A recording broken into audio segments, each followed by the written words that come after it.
tiene.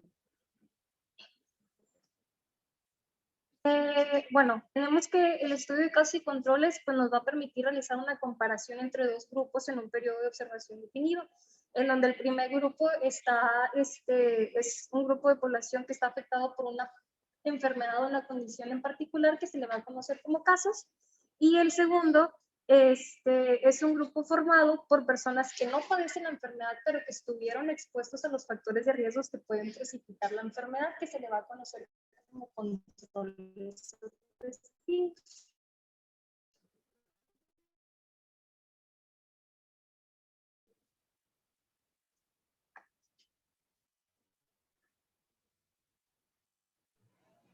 No te escuchas, Ana Lucía. Tipo de diseño de investigación, pues nada más para repetir. ¿Me escucha? ¿Me escucha? Sí. Bueno, dentro de las características que tenemos de este estudio de investigación, nada más para recordar, pues es un estudio observacional en donde no se va a realizar ninguna intervención en el estudio. Es analítico porque busca establecer una relación o una asociación entre la causa y el efecto de lo que se está estudiando. Y retrospectivo porque parte de lo que es estudia los posibles como exposiciones que se pudiera, ¿verdad? O sea, dando como que una relación de que se parte del efecto hacia la causa, hacia el pasado. Nada más es pues un diagrama, una ilustración para definir que pues, el investigador va a seleccionar los objetos de forma aleatoria y que pues se va a elegir los casos y controles de manera separada. Dentro de los principios o puntos metodológicos que hay que tener en cuenta para la ejecución de este tipo de diseño, hay que definir de una manera precisa la variable dependiente, definir también las variables independientes o la exposición de interés. Hay que también hacer selección de los casos, en donde dentro de una área determinada y un tiempo determinado. La siguiente sería la definición y fuente de criterios de selección de controles, en donde los controles, pues como ya definimos, es un grupo de personas que no tienen la enfermedad, pero se le van a hacer los mismos procedimientos diagnósticos en los controles, ¿ok? Y pues la fuente, pues nada más hay que tener en cuenta que tiene que tener los mismos criterios de selección que los casos. Vamos a tener que tener la obtención de información, la determinación de números de casos y controles en el estudio y determinar el tipo de más adelante se va a comentar.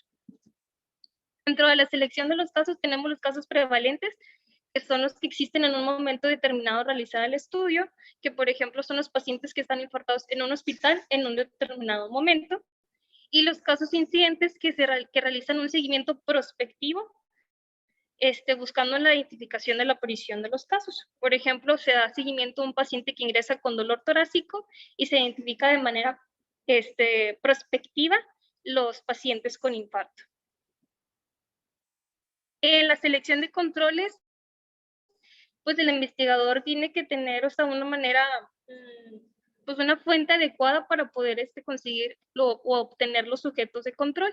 Y una de las como fuentes que podemos, donde podemos obtener estos sujetos puede ser en la base poblacional, donde se obtienen de la misma población y tiempo que se eligieron los casos, los controles vecindarios, en donde pues, los sujetos van a residir en la misma zona residencial que los casos, los controles hospitalarios, en donde pues acuden, como lo dicen, el mismo centro sanitario donde están, los controles a partir de números telefónicos que se seleccionan de manera aleatoria a las personas dentro de un listado de números telefónicos, pero pues esto tiene una limitante de que no tenga una tasa de respuesta baja durante que se realice el estudio.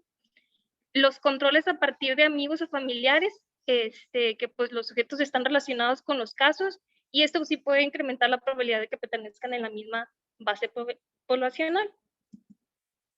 Y los controles de registro de mortalidad, pues básicamente pues es seleccionar a la población dentro de un registro de defunciones en una región, pero esto no garantiza la comparabilidad entre los grupos.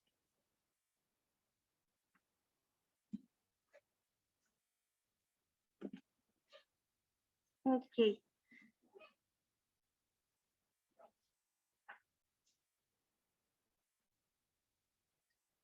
Aquí, bueno, ya nada más sería definir lo que es el estudio estadístico que se va a utilizar en este tipo de investigación. Esta... Les pregunto. Ujú. Sí, por nada. Ok, hasta aquí estamos viendo que el estudio casos y controles sigue siendo observacional, sin embargo ya tiene una característica de un estudio analítico. ¿Alguien me puede decir de la audiencia por qué se considera analítico? Quisiera saber si quedó claro este concepto. Acuérdense que en un transversal puro, un descriptivo, observacional, simplemente vamos a tener datos y vamos a organizarlos por frecuencia, razones y proporciones. Pero a pesar de que no interviene el investigador, tiene un apellido, observacional y analítico. ¿Alguien me puede explicar por qué es esto? Michelle Toro.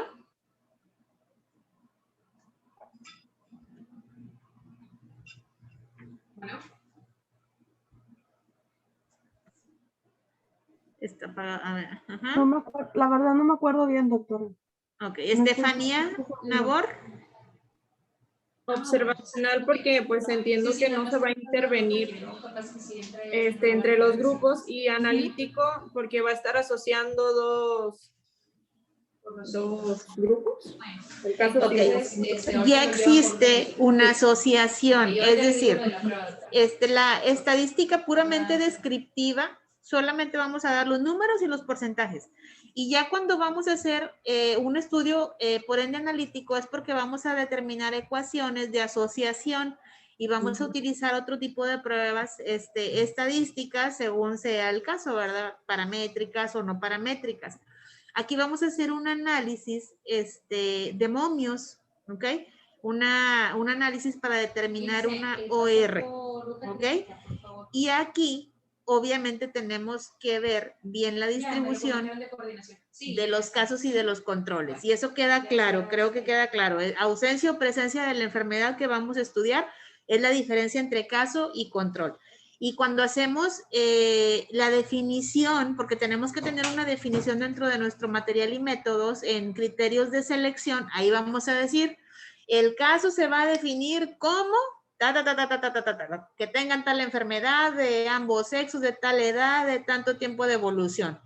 El control, toda la definición. Tiene que estar bien establecido. Y otra cosa que tiene que quedar establecido, que me imagino que ahorita Ala nos va a hablar de eso, es la relación entre los casos y los controles. No sé si recuerdan a veces que leemos algún artículo y dice, existe una relación 2-1 entre hombres y mujeres, existe una relación 3-1 o 1-1, entonces de ese tipo de cosas es de lo que tenemos que hablar en estadística.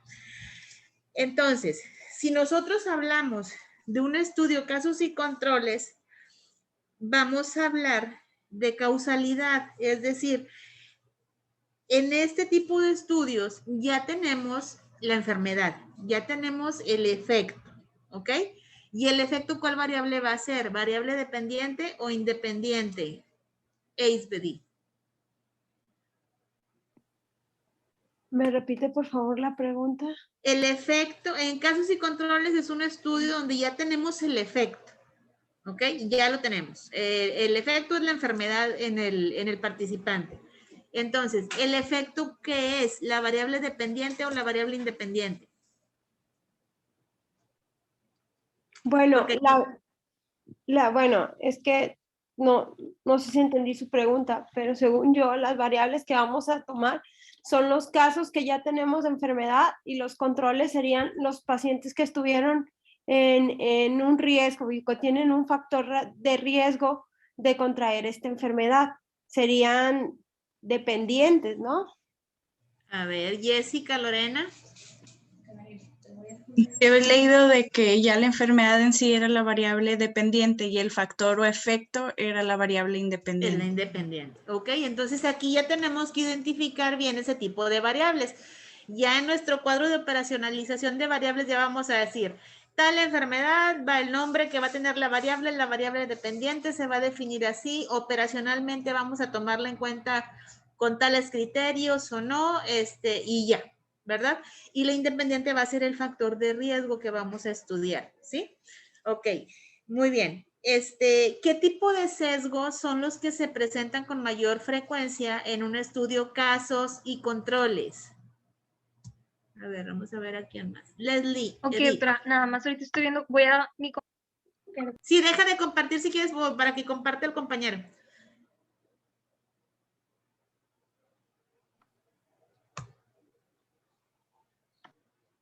Leslie, Ah, perdón. ¿qué tipo Sesgos de sesgos es el que más frecuentemente vemos de o información. podemos tener de interpretación?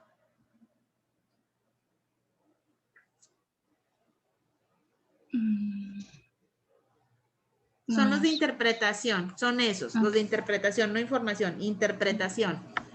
Ok, ¿alguna pregunta hasta aquí de casos y controles?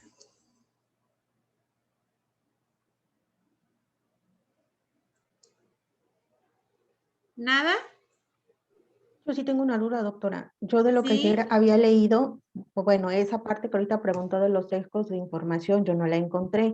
Yo había encontrado Ajá. otra clasificación que decía que se Ok. podían presentar, son 3 tipos, que es sesgos de selección, sesgos de Ajá. recuerdo y sesgos de declaración, fue la que yo encontré. Ajá. ¿Qué son los de interpretación? Ajá. Ah, ok. Ok, muy bien. Estos estudios, yo creo que ya lo vieron, no son caros, ya tenemos el efecto, habitualmente nos vamos hacia atrás para ver una base de datos de expediente electrónico, encuestas de recolección, cuestionarios o demás, y de ahí vamos a ver cuáles son las variables que pueden ser los probables factores de riesgo, ¿verdad? Entonces, tenemos que tomar varias cosas en cuenta para ver si realmente esas variables independientes van a ser o no un factor de riesgo, y de eso vamos a hablar en la estadística. Adelante, Alan, si quieres compartir tu presentación. Creo que es Alan. Sí está Alan.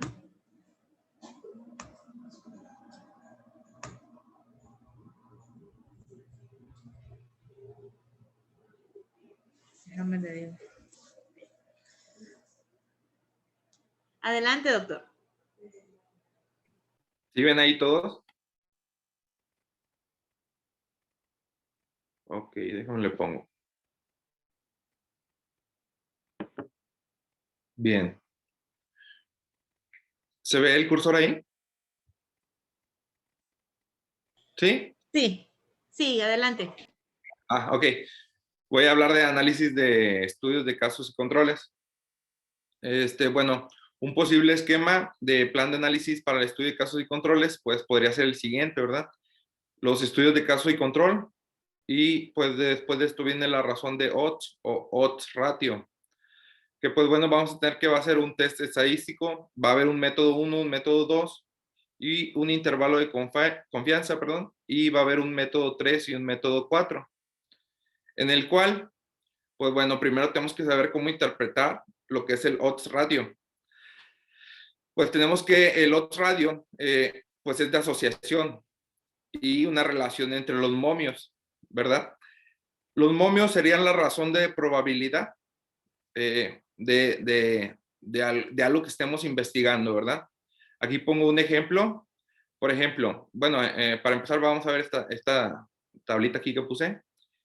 Podemos ver que, podemos decir que si la odds ratio está entre el 0 y el 1, bueno, antes del 1, podríamos decir que podría ser un factor de protección para lo que estemos estudiando.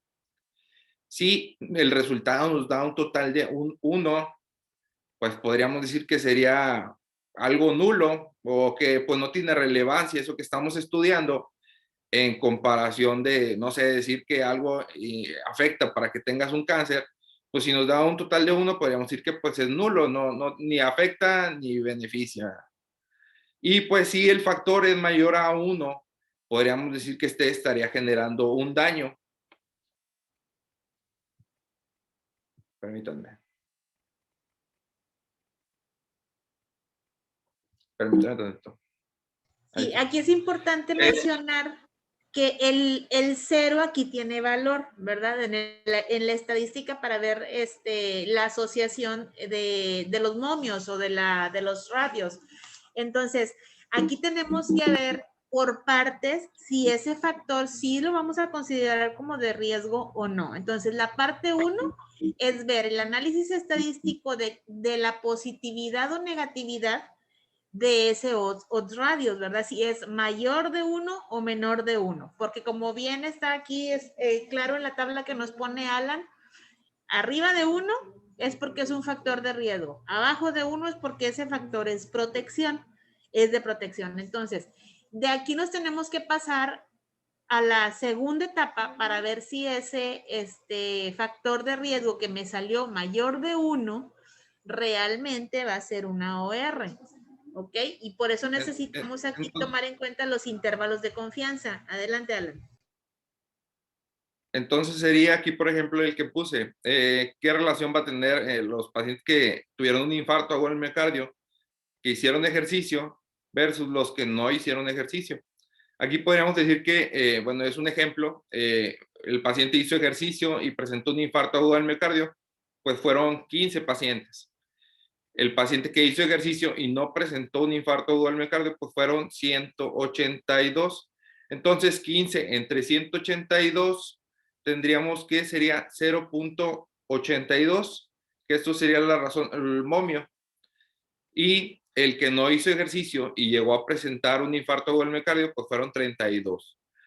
Los que no hicieron ejercicio y no presentaron infarto agudo del miocardio, pues fueron 163. Entonces sería 32 entre 163, nos daría un momio de 0.196. Entonces aquí pues ya haríamos, nada más que sabe que no me deja ver el resultado porque tengo las ventanitas aquí de las imágenes, el resultado. No alcanzo a ver, permítame.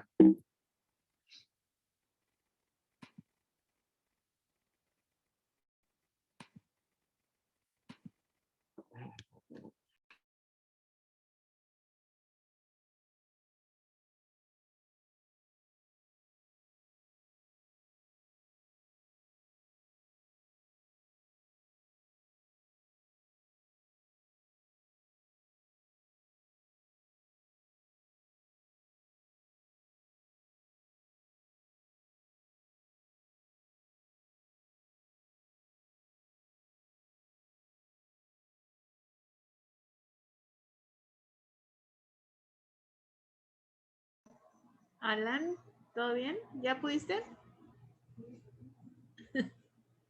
Adelante. Ya, para que vean que estamos en vivo.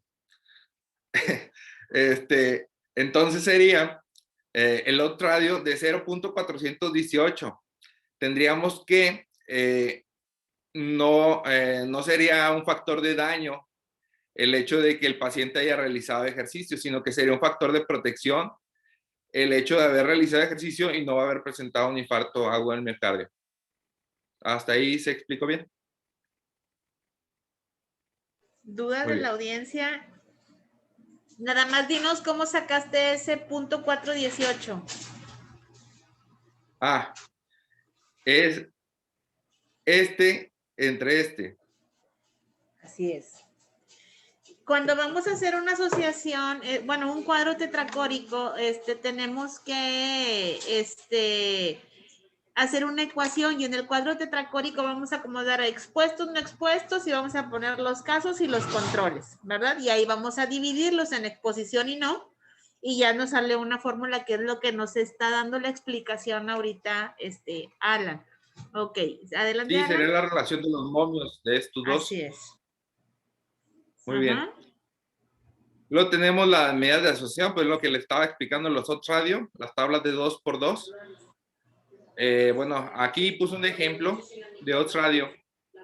Aquí el ejemplo dice, se cree que el consumo de un determinado fármaco puede favorecer la aparición de artralgias. Y pues bueno, vamos a hacer una selección de 160 pacientes, de los cuales 100 padecen artralgias. Y vamos a interrogar el paciente que estuvo en consumo con dicho fármaco, ¿verdad? La exposición al fármaco. Discúlpame, seguimos viendo la imagen de infarto.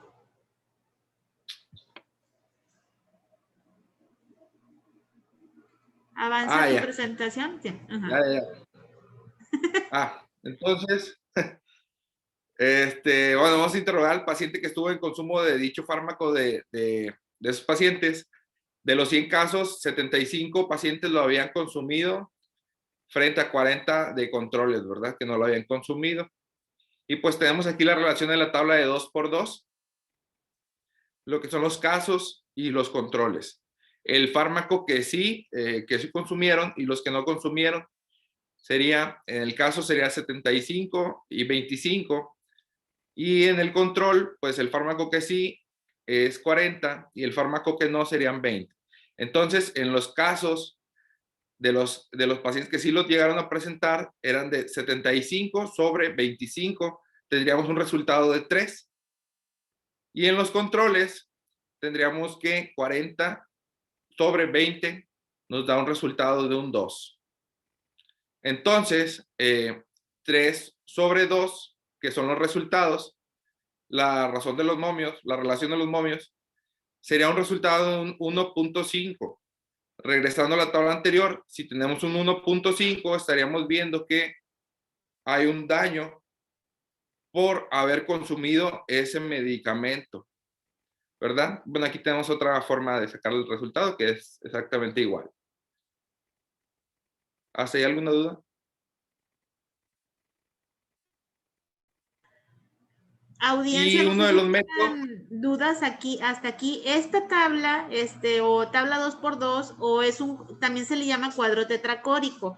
Y aquí es donde le damos, déjame ver si me da, donde vemos a los pacientes expuestos y no expuestos, que son los que sí fármaco y los no fármaco, ¿verdad? Y después tenemos que hacer la distribución del caso y del control. También se lo van a encontrar a manera de fórmula. Habitualmente en expuestos, al caso se le pone A, al control se le pone B, y en no expuestos, al caso se le pone C y al control se le pone D. Entonces, a veces van a encontrar una fórmula que va a decir A por D entre B por C. Y se hace una división y sale exactamente lo mismo que estarlo viendo así. Sale a 1.5. Y 1.5 sería el odds ratio, razón de momio o el riesgo que estamos evaluando. ¿Ok? Porque muchas veces van a ver esa fórmula para el cuadro tetracórico. En un programa de análisis estadístico, aquí en esta manera se está operacionalizando como variable de presencia o ausencia, es decir, esta variable va a ser dicotómica. Y cuando tú haces tu base de datos, debes de tener bien hecha la base de datos porque tú la importas al programa de análisis estadístico y automáticamente te va a pedir el programa de análisis estadístico EpiInfo, EpiData, el Statics, el SPSS versión 1 o 1,000,000, la que quieran, va a identificar que esos casos y esos controles están divididos en 2, presencia o ausencia de la exposición. Y al momento de solicitar que haga una asociación, el programa de análisis tiene lógica común. Va a ser una asociación de una tabla 2x2 y automáticamente nos va a dar una OR. La diferencia aquí es que cuando tú lo haces en el programa de análisis estadístico, te lanza la OR de esa asociación, te lanza el intervalo de confianza y te lanza la P. ¿Ok? Muy bien, adelante, Alan.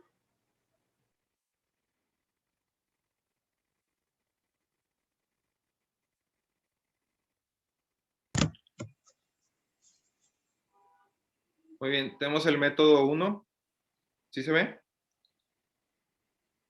Que es el método hipergeométrico, en el cual, pues bueno, tenemos esta fórmula, la cual nos va a ayudar a sacar la función de la probabilidad de que salga algo que estamos buscando. Por ejemplo, aquí puse un ejemplo, bueno, aquí, en este ejemplo, el N es el número total de la población, el K es el número de éxitos de la población, el N es el número de la muestra, y el X es el número de éxitos de la muestra.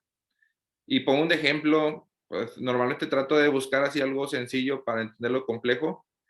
Y pues tenemos que en una caja de celulares, de los cuales hay 3 celulares dañados. Si sacamos 5 celulares de la caja, ¿cuál es la probabilidad de sacar un celular dañado?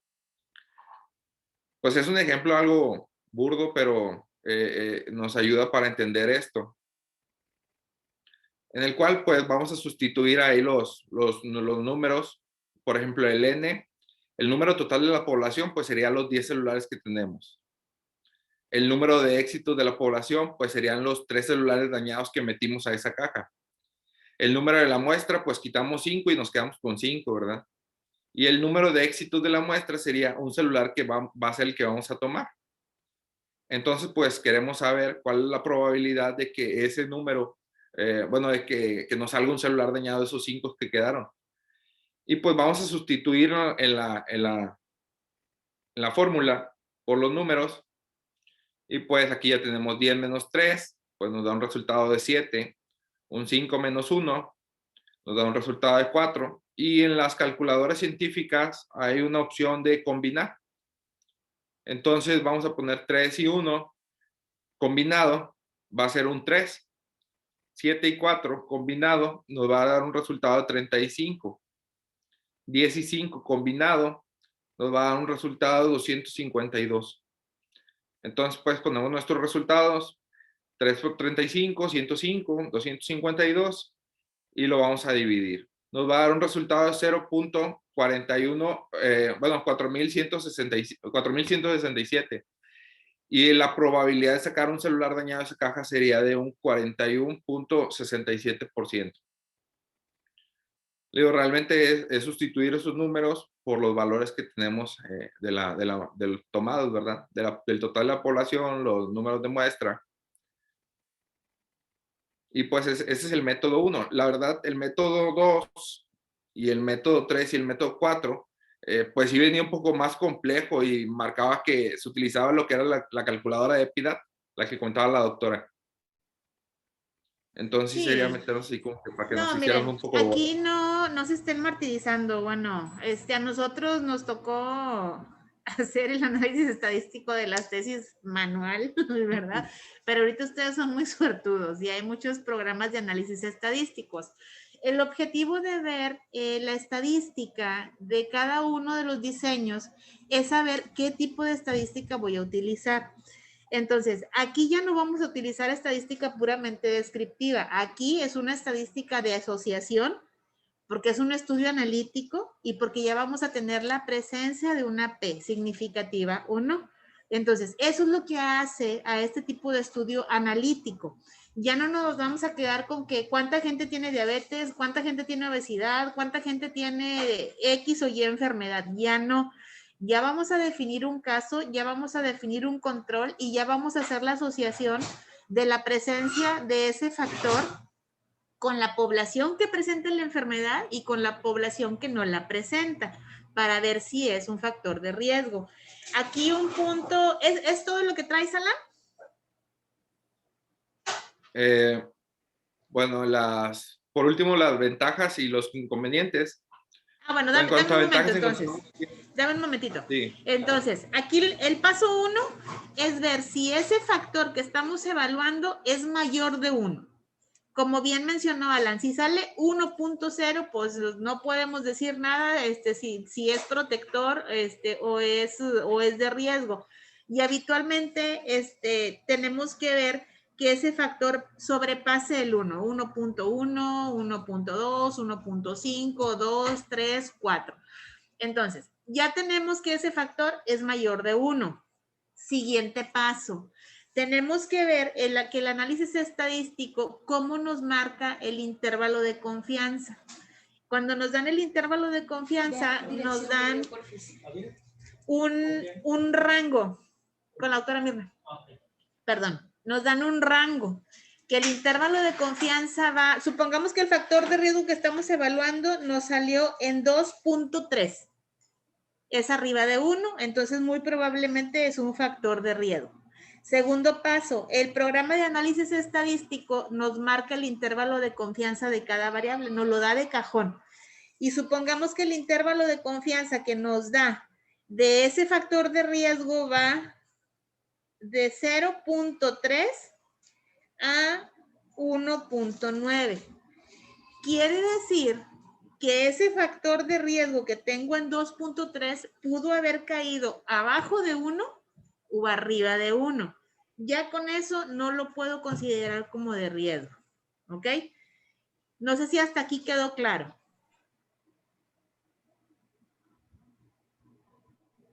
¿Sí o no?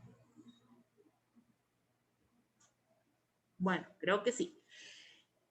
Vamos a cambiar el ejemplo. Vamos a ver que tenemos ese mismo factor que nos salió en 2.3, pero el intervalo de confianza me lo arrojó el análisis estadístico y va de 1.3 a 3.9. Está en un rango arriba de 1, el intervalo de confianza, porque ese factor si cayó entre 1.3 y 3.9, quiere decir que sí es de riesgo. Otro punto en el que yo me tengo que fijar en el intervalo de confianza es que sea un intervalo corto. Si el intervalo de confianza me dice el programa de análisis estadístico, el intervalo de confianza que me da ese factor de riesgo va de 1.3 a 99.8. Pues ahí no, ese es un error por un cálculo de la muestra. Quiere decir que a lo mejor mi muestra fue muy poquita y por eso el intervalo de confianza es muy largo. A mí me interesa que el intervalo de confianza sea estrecho, que sea arriba de 1. Ok, supongamos, ese factor de riesgo ya quedó arriba de 1 en 2.3 y el intervalo de confianza es estrecho y va de 1.3 a 3.9. Sí es de riesgo. Paso 3, tengo que ver cómo está la P que me arrojó el análisis estadístico. Y ya para que sea el broche de oro, es que esa P sea menor a 0.05. Si el factor de riesgo es arriba de 1, si el intervalo de confianza es estrecho y es mayor a 1 y va a estar cortito, y la P es menor de 0.5, ese factor sí es un factor de riesgo. Ya pasó las pruebas de calidad para decir, ¿sabes qué? Este factor que estamos evaluando, tenga el nombre que sea, sí es un factor de riesgo. Si cualquiera de las otras de esa secuencia de análisis estadístico no está adecuada, no podemos considerar ese factor como de riesgo, aunque sea mayor de 1, ¿ok? Por eso es muy importante realizar el análisis estadístico, porque a veces vemos tesis y me analizaron 10 factores de riesgo y todo, nombre, no sé, tabaquismo salió en 6.5, sedentarismo me salió en 3.5, no sé, sexo salió en 4, antecedentes heredofamiliares salió en 2.8 y luego veo los intervalos de confianza y van del 1 al 99, ¿no? Sáquese con sus factores de riesgo, ¿verdad? O sea, ahí hubo un error en el cálculo de la muestra, entonces no lo podemos contemplar como de riesgo. Por eso hablamos de los tipos de sesgo que menciona ahorita la compañera en este tipo de controles. De casos, de trabajos. El programa de análisis estadístico tiene muchas bondades. Ya también podemos realizar el cálculo de la muestra de los diferentes tipos de estudio. ¿Ok? Un programa que a mí me gusta o lo mejor es el que yo estoy acostumbrado a usar porque es gratis, no tengo que tener una licencia, se puede utilizar en línea en la página del CDC. Es el programa de análisis estadístico EpiInfo. Ese lo usas, es gratuito, no tienes que comprarlo, no te metes en líos de licencia como el SPSS y es súper noble. O sea, es un programa de que si tú tienes bien tu análisis, tu base de datos, te va a dar el análisis estadístico que necesita tu trabajo. Ya hablaremos más adelante de cómo elaborar una adecuada base de datos cuando veamos las variables. Pero aquí no quisiera avanzar hasta ver si en la audiencia hay dudas o preguntas acerca de esto. Alberto Benítez, ¿dudas?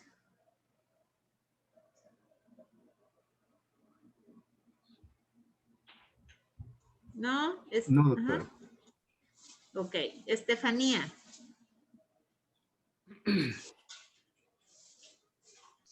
No, doctora. ¿Queda claro cómo tenemos que hacer la evaluación estadística de una OR en un estudio? Okay. Sí. Por eso cuando vamos a hacer una lectura crítica, el viernes vamos a hacer una lectura crítica de un estudio, casos y controles. En un momentito se los mando a sus doctores para que lo empiecen a leer y lo empiecen a analizar. Punto importante, no quiero que en el estudio que les vamos a mandar me lean el abstract. Hagan de cuenta que me van a romper esa hoja y van a leer material y métodos directo en material y métodos del artículo, ¿ok? Porque en muchas ocasiones en el abstract nos presentan la expectativa que tenía el investigador y no. Vamos a ver el material y métodos que viene desarrollado en el apartado correspondiente del artículo, ¿ok? Van a analizar esas ORs, van a analizar de lo que estamos hablando y van a hacer, no sé, 10, 12 preguntitas para ver si queda claro esto. ¿Ok? ¿Dudas o preguntas hasta aquí? Es un lenguaje medio extraño, pero entre más lo lean, más van a estar acostumbrados a leerlo así. ¿Ok? Muy bien. Alan, no sé si te falte algo. Adelante. Sí. Bueno, de los estudios observacionales, por último, tenemos lo que comentaron, pues que eran analíticos. Y las ventajas van a ser que es adecuado para enfermedades raras y son muy útiles para valorar lo que es la multicausalidad. Reproducibles, breves y baratos. Y pues tiene una mejor eficiencia estadística. El inconveniente que podemos llegar a presentar, como ya mencionaba la doctora, pues son los sesgos y sobre todo los de selección de información. Por ejemplo, los sesgos de azar, de toma de muestra al azar o sistemático, pues ahí, por ejemplo, en el del azar podemos ver que, o aleatorios, podemos ver que puede disminuir ese sesgo al tomar una mayor cantidad de población para que esto sea más específico. Y pues bueno, esto fue toda nuestra clase. Si tienen alguna duda, pues aquí estamos. Ok, no hombre, Alan, se la bañaron, yo no veo nada de las referencias bibliográficas, pero bueno. Ese era el punto, doctora. Sí, ya sé. Muy bien. Bueno, no sé si tengan alguna pregunta o duda. ¿No?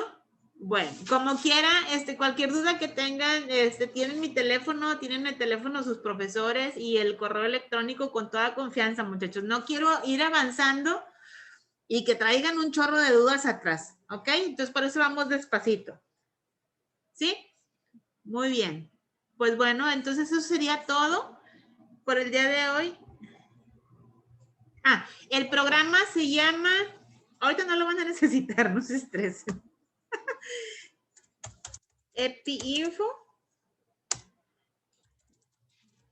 Se descarga en la página del CDC. Con eso van a sufrir, están sufriendo ahorita los R3 de acá de nosotros, ¿verdad? Pero bueno, como que ya no se quedan solitos y cuando estén ustedes, con toda confianza los podemos apoyar en análisis estadístico. Muy bien, ese es uno porque es gratuito. El SPSS, pues de repente te pasan alguno, pero pues la verdad a mí no me gusta tener problemas con licencias, entonces por eso utilizo EpiInfo, ¿ok? Bueno, chicos, pues eso sería todo. Por el día de hoy, cualquier duda o pregunta que tengan con toda confianza nos la hacen saber y tratamos de apoyarlos, ¿ok? Y yo creo que en un momentito les mando o publicamos ahí en el aula el artículo que vamos a ver para la lectura crítica, ¿ok? Muy bien, excelente, chicos, muchas gracias. Que tengan buenas tardes. Gracias. Gracias.